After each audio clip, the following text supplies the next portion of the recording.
તો વલસાડમાં 3 દિવસના અવિરત વરસાદ બાદ તંત્ર સફાળું જાગ્યું છે। કલેક્ટર નીતિન સાંગવાન, એસપી યુવરાજસિંહ જાડેજા મેદાને ઉતર્યા છે। નીચાણવાળા ભાગડા ખુર્દ વિસ્તારમાં અધિકારીઓએ નિરીક્ષણ કર્યું છે। હવામાન વિભાગનું વલસાડ જિલ્લા માટે 3 દિવસ માટે રેડ એલર્ટ છે। ઉપરવાસના ભારે વરસાદથી ઓરંગા નદી 2 કાંઠે વહી છે।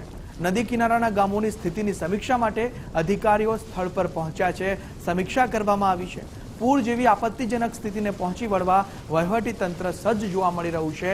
વહીવટી તંત્ર હવે સફાળું જાગ્યું છે।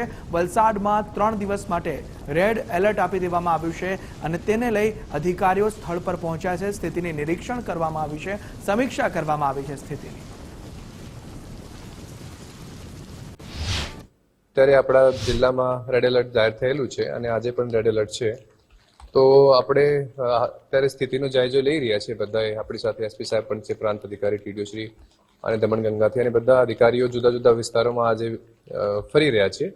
અને સાથે સાથે લોકોને કઈ તકલીફ હોય તો એમને કેવી રીતે આપણે નિવારણ કરી શકાય અને સાવચેતીના ભાગરૂપે શું શું પગલાં લેવાના હોય તો એમની માહિતી લોકો સુધી પહોંચે। અને સાથે સાથે આપણે જિલ્લામાં જે એનડીઆરએફની એસડીઆરએફની ટીમો છે એમની મોજૂદગી છે અને કઈ રીતે તૈનાત છે અત્યારે, તો આ પણ બધા લોકોને ખબર રહે અને કોઈ પણ મુશ્કેલી થાય તો આપણા જિલ્લાના જે એક કંટ્રોલ રૂમ છે અને તાલુકા લેવલના કંટ્રોલ રૂમ છે એની માહિતી બધા પાસે હોય તો, અને સાથે સાથે એમને કોઈ પણ તકલીફ હોય તો એમની પાસેથી જાણી શકાય।